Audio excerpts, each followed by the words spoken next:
간단하게 소개를 드리면은 정비 사업이 내년이 24년째 하고 있고요. 서울시에서 여러 가지 전문위원으로 일하고 있습니다. 오늘 제가 설명드릴 게 세 가지입니다. 진 대표가 욕심이 많아가지고 많이 부려먹으려고 이 제목을 다뤄놓고 세 가지를 30분 안에 다루라고 했거든요.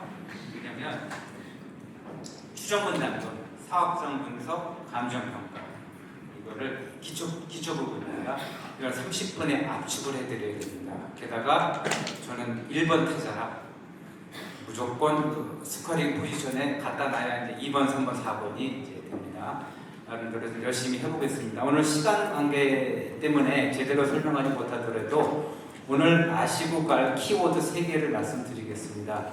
첫 번째는 적절한 분양 타이밍, 두 번째는요 최적 사업안 도출, 세 번째는요 감정평가는요 종전 종호평가죠. 만들어가는 거죠. 주어지는 것이 아닙니다. 이 세 가지를 좀 기억하시면 앞으로 사업을 진행하시는데 도움이 되실 거라 감히 말씀드리겠습니다. 네, 그러면 좀 갈 길이 좀 바빠서 좀 먼저 말씀드리겠습니다. 네, 이렇게 세 가지를 말씀드려야 되는데요. 추정분담금 검증제도, 그 다음에 그 기초가 되는 사업성 분석, 감정평가, 종전 종후의 이해 이렇게 되겠습니다. 네, 요거는 뭐냐면요. 추정분담금의 이제 개요가 되겠는데, 출발은 2009년에 백지동의소부터 출발을 했습니다. 지금은 이해가 안 되시겠지만, 백지동의소로 사업을 진행하다가 2010년에 대법원의 판결까지 이르게 됐습니다. 그때 경실련까지 개입해서 한번 그때 사회적으로 되게 문제가 됐었거든요. 그거를 보완하게 하는 것이 추정분담금 검증제도이고요. 맨 위에 보시면 진행 순서가 있는데 여러분들께서는 두 번째만 기억하시면 됩니다. 자료 입력을 하고 그것을 검증 후에 토지 등 소유자에게 공개해야 되는 거구나 이렇게 아시면 됩니다. 그 다음에 주요 로직은 비례율 산정 로직과 동일하고요. 그 다음에 분양 수익은 분양가 상한제가 아닌 이상 주위에 있는 유사단지의 가격을 끌어오도록 되어 있습니다. 그리고 비용은요, 서울시에서 처음 시도한 거죠. 통계 처리를 했습니다. 수십 개의 비용자료, 관리처분 비용자를 가지고 통계 처리를 해가지고 유사하게 나오도록 했는데요. 이 정비 사업은 흔히 말하는 케바키죠. 그래서 사정에 맞게 보정할 수 있도록 보정하는 그런 큰 도발을 해드렸습니다. 그 다음에 나머지 종전자산 추정액은요 좀 어렵죠. 그렇기 때문에 여러 가지 시행착오를 겪은 후에 공시 가격의 보정률을 사용하는 방법으로 그렇게 대부분 진행되고 있고, 또 그것이 적정하지 않다고 생각하면 감정평가서의 약식 감정 하나 이제 추정하는 가격이 있습니다. 근데 실무에서는 보정률 방법을 더 많이 쓰고 있는 것 같습니다. 절차도인데요. 위부터 이제 쭉 내려갑니다. 내려가는데 쭉 보시고요. 어디에서 검증이 들어가게 되냐면 맨 마지막에 이제 추정액 활용 확인이 있죠. 그 위에 밑에서 마지막과 두 번째 그 사이에 추정분담금 구청 검증이 들어갑니다. 그렇게 되고요. 만일에 이거를 직접 입력하기를 원하시는 분들에게 미리 말씀드리는데 매우 많은 인내심을 필요로 합니다. 시스템이 불안정하거든요. 좀 아시고 계시면 도움이 될 겁니다.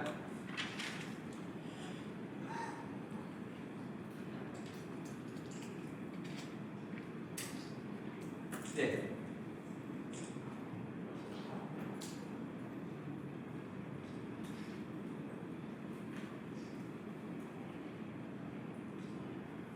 네, 요거는 뭐냐면요. 서울시 추정분담금은 지금 4번을 하게 되어 있습니다. 도정법 9조 2의 2가 개정되면서 4번을 하게 되는데, 남은 2번, 3번, 4번은 재개발, 재건축 공의 의무사항입니다. 그런데 1번인데, 재개발은 의무사항입니다. 그 다음 재건축은 임의사항인데요. 밑에는 서울시 9개 구청을 조사를 했습니다. 재개발 재건축이 좀 많은 곳이죠. 그런데 송파구청과 강동구청만 의무화했고요. 검증을. 나머지는 검증 의무가 없습니다. 참고하시면 되겠습니다. 요거는 뭐냐면 구청의 검증위원회가 열렸을 때 서울시 검증위원들이 실제 사용하는 서류 샘플입니다. 저 역시 검증위원들이라고 있는데요. 왼쪽에 있는 의결서 샘플은 뭐냐면 서울시 검증위원들과 구청의 구청에서 나오시는 위원장님이 의결하는 그 내용입니다.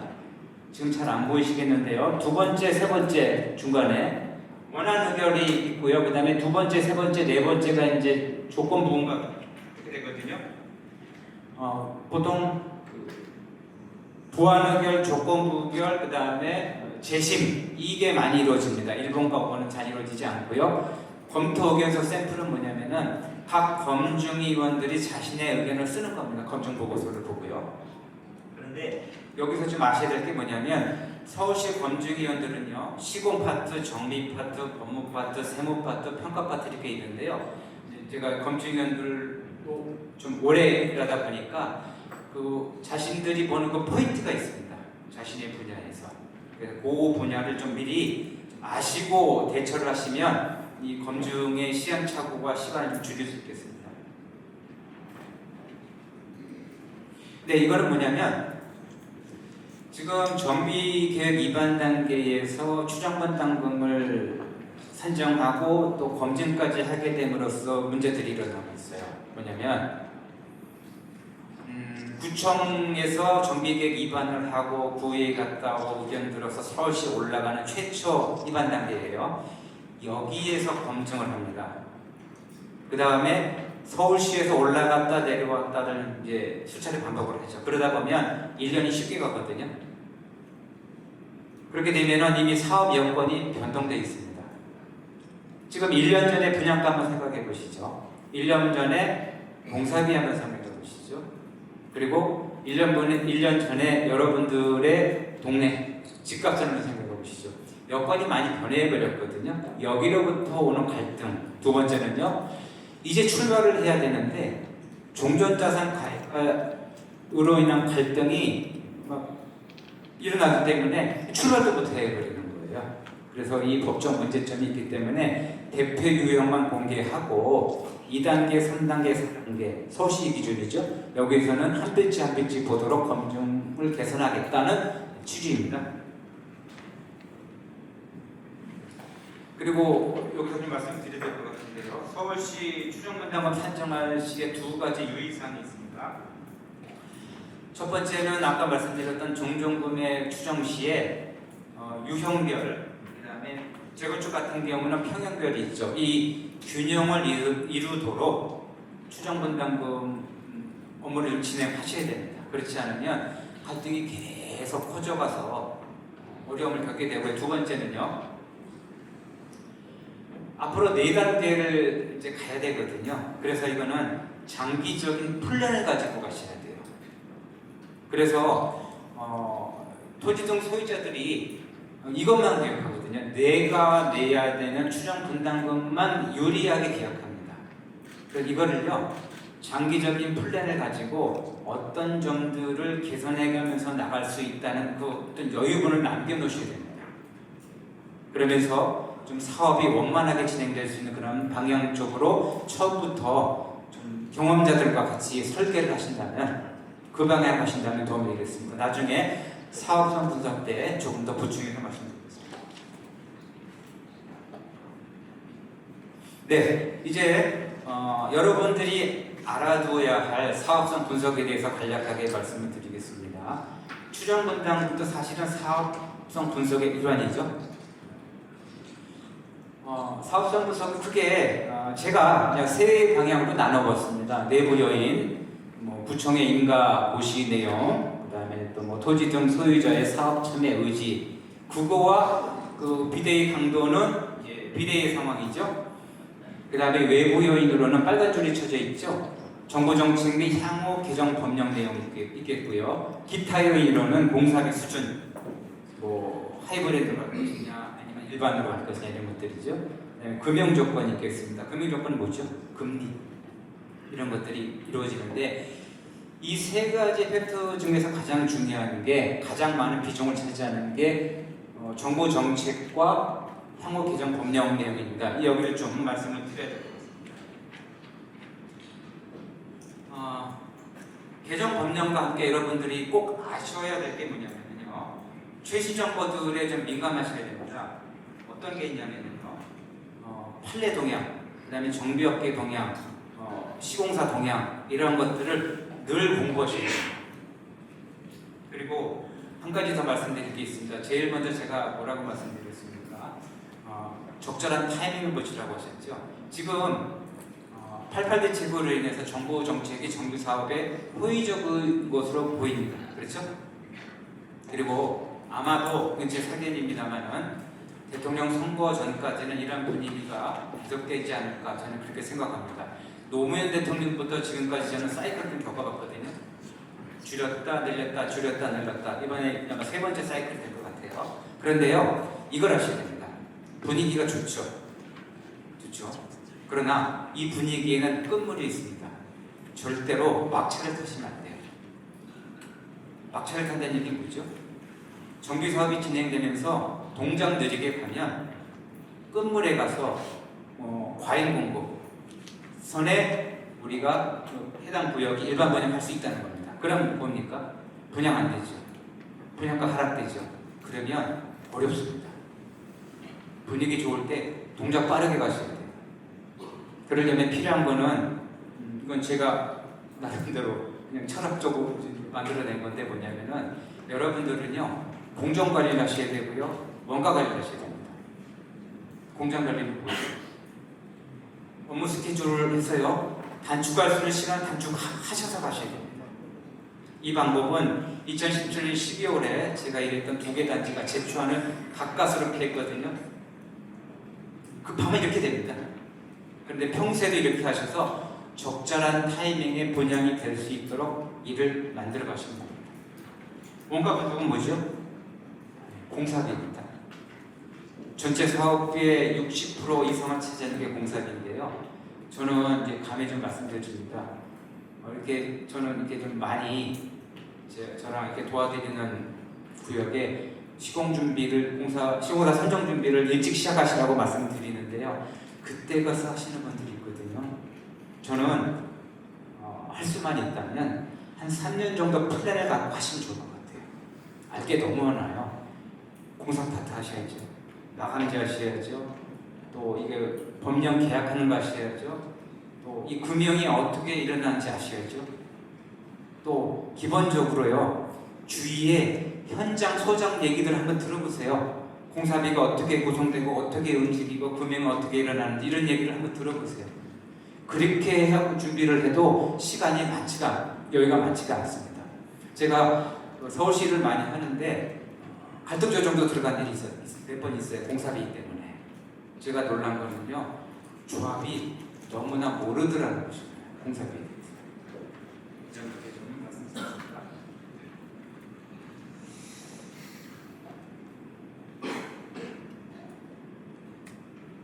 네, 요거는 뭐냐면 사업성 분석을 하는 게 필요한 자료들입니다. 준비하실 것들인데요. 설계개요인데요. 예, 설계개요인데요.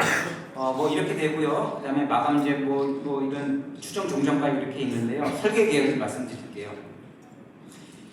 이상하게 설계관에 고정관점이 있습니다. 5구형 하면은 몇 평이죠? 몇 평이요? 왜 맨날 24평, 25평만 보시냐고. 84형은요? 왜 맨날 34평만 얘기하세요? 이게 고정관념이에요.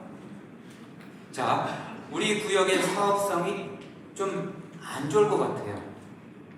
그러면 분담금이 많죠. 그죠? 많이 예상돼요. 보세요. 34평이나 32평이나 30평대죠. 분양가가 5천이라고 가정하면 34평에서 32평으로 가면은 해당 조합원은 분담금 감소가 얼마죠? 1억이에요. 25평인데 버거워해요. 23평으로 가면 또 뭐 좀 더 세겠죠, 그죠? 한 1억 2천 정도 되겠죠. 우리는 고정관념에 사라질 필요가 없다는 겁니다. 이거를 여러 번 시뮬레이션을 하셔야 돼요. 제가 저랑 같이 일하는 아직 조합이 안 되는데요. 설계를 8번 고쳤어요. 그래가지고 그 설계 최저간을 찾아가는 거예요. 그 사업성 자체의 최저간, 주민들의 정서에 맞는 최저간 계속 만들어가는 겁니다. 이렇게 좀 말씀드리겠습니다.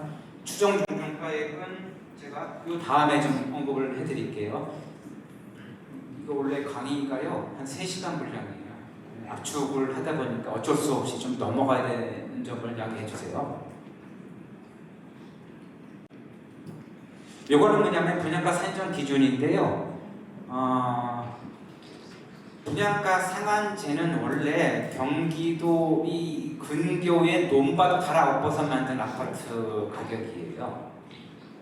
그런데 정비 사업에 적용하려면 경기도 근교의 논밭하고 차이점이 뭐죠? 기존 집이 있잖아요. 기존 집을 헐어야 되잖아요. 그게 정비 사업에 들어오는 분양가 상한제에 추가되는 비용인데 이걸 정비 사업 중에 필요한 비용이라고 하고요. 이 분양가 산정 기준은 분양가 상한제 지금 서울시 4개구만 움직이는데요. 그게 아니라면 주위에 유사 규모의 분양 사례를 보게 됩니다. 그런데 저 밑에 제가 X표 하나 해놓은 게 있어요. 제가 좀 업력이 오래돼서 평가사 후배들이 검정 보고서 올리면은 저렇게 해오는 사람이 있어요. 그냥 동글 이렇게 쳐놓고 2km 반경 쳐놓고 부가 다른데도 무조건 단지를 4개 평균 내오더라고요. 이거는 이렇게 분양할 수는 없거든요. 이렇게 하시면 안 됩니다. 검증 오래 걸립니다. 그 다음에 그 옆에를 보시면요.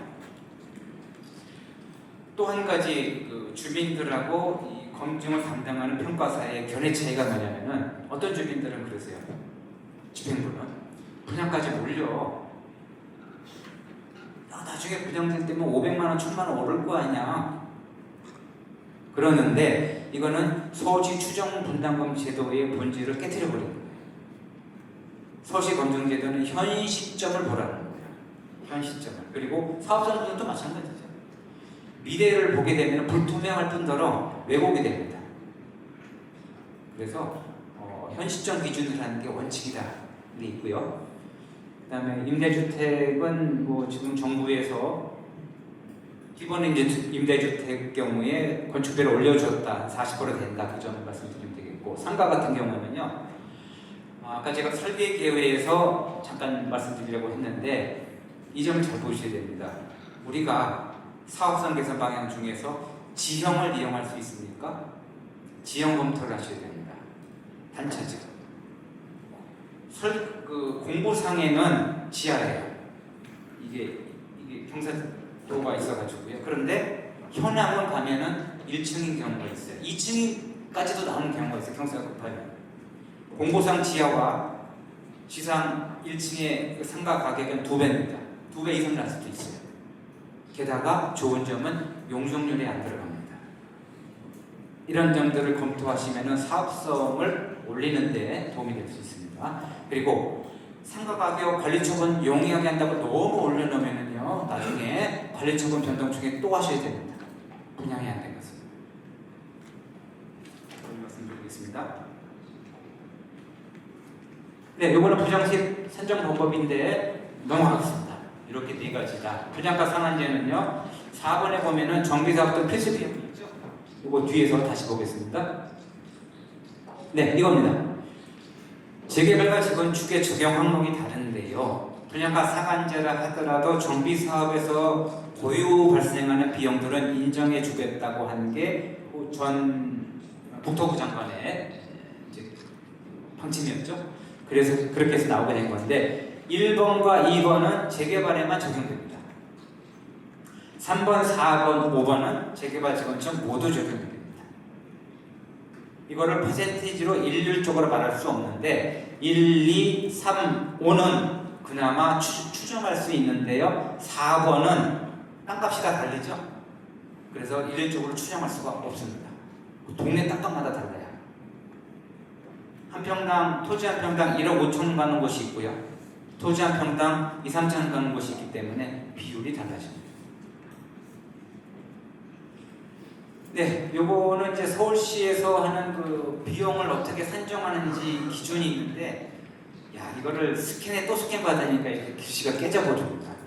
그 추정분담금 산정 그 기준 책자가 좀 있는데, 그거를 좀 이렇게 여러 경로를 통해서 좀 얻어보신다면 여기 기준을 좀 알 수가 있습니다. 공사비 좀 말씀드렸죠. 공사비는 좀 할 수만 있다면 긴 기간을 준비하는 것이 필요합니다. 꼭 그렇게 하셨으면 좋겠고요. 네, 종전자산 추정 앱인데요. 이걸 좀 보겠습니다. 여기에서 갈등이 많이 있습니다. 뭐냐면요, 두 가지 방식을 쓴다고 했죠. 공시가격을 보정하는 보정률을 쓰는 거죠. 보정률의 기본 개념은 실거래가와의 격차율입니다. 그리고 약식감정은 평가사가 도면을 보고 하나 가격을 입력하는 겁니다. 둘 다 토지 등 소유자들이 근거를 요구합니다. 요즘은. 그런데 재개발 같은 경우는 부동산 유형별 갈등이 일어납니다. 그 유형별 갈등은 뭐죠? 단독주택과 집합건물의 단가 차이. 왜 단독은 손해보느냐? 또는 왜 집합건물은 이렇게 싸냐? 이건 항상 상존합니다. 두 번째, 재건축 같은 경우에는 평형별 가격 차이. 이건 끝까지 갑니다. 요즘은 한 15년 전쯤만 해도 대형이 단가가 셌었어요. 그런데 이제 시대가 바뀌어가지고 소형이 단가가 세죠. 그러다 보니까 이로 인한 갈등이 발생을 합니다. 이거 사전부터 잘 컨트롤하고 가셔야 됩니다. 한번 휘말리면 끝까지 갑니다. 이거는요. 그 다음에 제외되는 부분은 국공이지 뭐 현금 청산되는데 이거는 일단은 한번 알아두십시오. 요거는 샘플입니다. 제가 작성했던 건데요. 이런 식으로 사업성 분석과 서울시 추정분담금 보고서가 로직이 똑같아요. 좀 보여드릴게요. 이거는 조합 설립을 위한 것이고요. 네, 이렇게 종전자산 추정을 합니다. 그 다음에 이거는 수익 추정이고요. 수익 추정인데 여기서 위에서 보실 거는 뭐냐면요. 오른쪽 끝에서 두 번째 항목이 수입의 전체 금액이거든요. 일반 분양에. 이거는 뭐냐면은 지금 맞아 일반 분양까지. 이건 뭐냐면은 분양가 상한제 원가 예상 총액이에요. 토지, 건물, 각 가산비에다가 정비사업 등 필요 경비가 있죠. 이 합산한 금액이 이거 모르는 분들도 많더라고요. 이 업체들도. 이 총 금액이 일반 분양 세대의 배분액과 일치해야 돼요. 이거 모르는 분들 많더라고요. 근데 이게 꽤 어렵습니다. 기억하셔야 됩니다. 이거는요.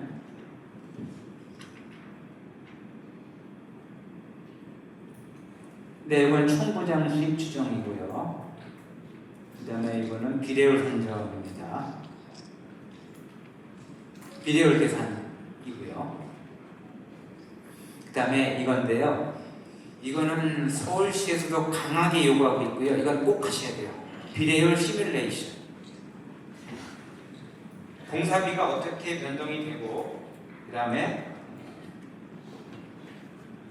공사비가 어떻게 변동이 되고, 분양가가 어떻게 변동이 되면 비례율이 어떻게 움직인다. 이걸 꼭 보여주셔야 됩니다. 꼭 이거는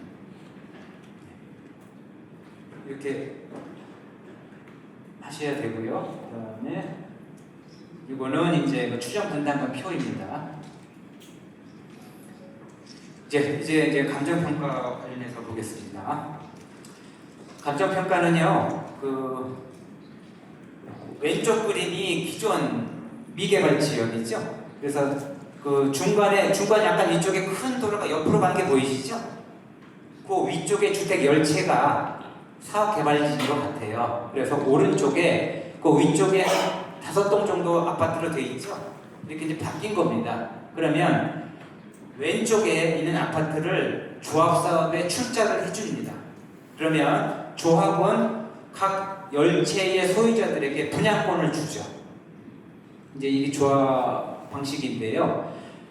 그 새 아파트는요, 가격을 어떻게 산정하냐면 기본 원리가 일반 분양가로 가는 게 아니고요. 기본 원리가 총 사업비의 각 호별 배분이에요.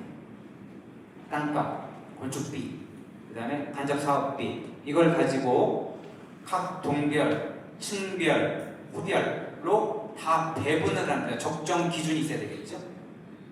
그게 신축 아파트 조합원 분양가입니다. 조합원 분양가는 일반 분양가도 아니고 원가 배분액이라는 기본 개념을 가지고 계시면 됩니다. 원가가 높으면 조합원 분양가도 높게 되는 겁니다. 그렇게 되고요. 그 다음에 이제 바꿔야 되죠. 유상 교환이죠. 그러면 기존 아파트, 기존 주택의 집값이 이제 종전자산 가액이 될 거잖아요. 그런데 어떤 이익이 발생할 수 있습니다. 그 이익은 뭐냐면 수입 빼기 공사비 등 총 비용 이 개발이 있죠. 이거를 자본금은 뭡니까? 저 위에서 보면 10명의 조합원의 집값의 합계로 나누면 이익률이 나오죠. 이거를 비례율인데 예를 들어서 1 이상이다. 그러면 나는 A 조합원은 이자를 받을 권리가 생기는 거예요. 자기 집값에 그 이자만큼을 더하면 그거를 권리가액이라고 합니다. 그걸 신축 아파트 가격과 이 비교를 하게 되면 플러스 마이너스가 나오죠. 그 원리입니다. 그리고 종전자산, 종후자산은 오로지 관리 처분에서만 쓰입니다. 다른 데서 이용을 쓰시면 정비사업을 잘 모르는 분이 된 겁니다. 네, 종전평가의 개요입니다. 종전평가의 목적은 조합원들의 출자자산의 합리적인 배분입니다. 이 개념이 굉장히 중요합니다. 이거 기억하시면 됩니다. 종전자산은 시가평가이다. 맞습니까? 틀립니까? 대답이 없네요. 틀립니다. 틀려요. 종전자산은 시가평가가 아닙니다. 대법원 판례를 찾아보십시오. 그러면 토지 등 소유주들한테 답변하실 수 있습니다. 그러면요, 거꾸로 생각해보죠. 사업성이 좋으면 종전자산 수준이 높아질 수도 있네요. 그죠? 사업성이 안 좋으면 종전자산이 가로 열고 시가보다 가로 닫고 낮아질 수도 있죠. 그런 겁니다. 그 다음에 면적은 공부 대상이다 한 것만 기억하시면 됩니다. 그 다음에 일반적 평가 기준은 객관적 기준이다. 주관적인 건 뺀다. 시간이 많이 없습니다. 예. 그 다음에 건물은 원가법으로 한다. 그 다음에 빌라는 거래사례 비교법을 쓴다. 그 다음에 토지와 건물 일체로 가격이 나간다. 이러시면 되고요. 그 다음에 이걸 기억하셔야 됩니다. 재개발의 경우에 해당이 되겠죠. 지목은 도로인데 현황은 대지예요. 평가 뭘로 해야 되죠? 가격이 뭘로 나와야 될까요? 대지로 나와요. 거꾸로. 지목은 대지인데 측량해보니까 도로예요. 그러면 도로. 이게 현황 평가입니다. 그 다음에 공유토지는 측량을 통해서 확인합니다. 위치 확인이 불가하면 평균 가격으로 나갑니다. 이거는요, 1984년 1월 24일 이전에 존재했던 무허가는 분양권 가능. 그 이유는 안 된다. 이렇게 정리하시면 됩니다. 종후자산은 아까 말씀드렸죠. 총 사업비의 원가 배분이다. 호별까지 나오는 거고요. 예, 그 다음에 기준 시점은 분양 신청 만료 예상이에요. 네, 이건 조건부 평가고요. 넘어가겠습니다. 종후자산 평가는 일반 분양 평가가 아닙니다. 조합원 분양가입니다. 종후자산. 네, 다음이에요. 네, 요거는 지금 시간이 필요한데 좀 외우시죠. 그냥 시간이 없습니다. 종전자산 가격 수준이 평당 1,000만 원에서 1,200만 원 오르면 비례율에 나중에 권리가액이 변동이 없습니다. 분담금이 변동이 없어요. 종전가격 수준이 분모가 움직이기 때문에 그냥 외워놓으세요. 나중에. 그 다음에 다음 페이지죠. 이거 설명해 주세요. 시간 많이 걸려요.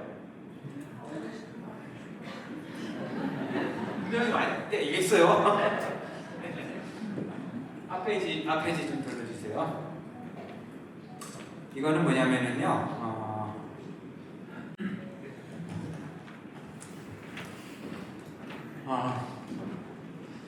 분양가하고 사업비가 동일하죠. 그런데 밑에 종전자산만 20%가 높아요. 그러면 개발이익을 밑에 종전자산으로 나누는 게 비례율이죠. 그죠? 그러면 1억 6천이 1억 9천2백이 되면 기분이 좋습니다. 내 집값이 3,200만 원 올랐어요. 그런데 분모가 높으니까 율은 떨어지죠. 도로 제자리예요. 그 개념이에요.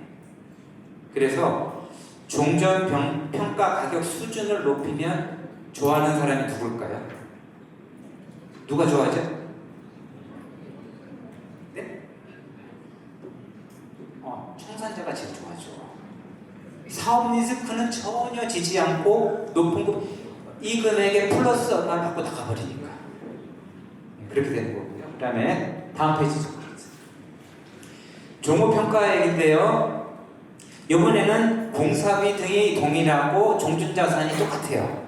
근데 분양가가 높아졌어요. 그러면은 이익이 많아지죠. 분자가 변하죠.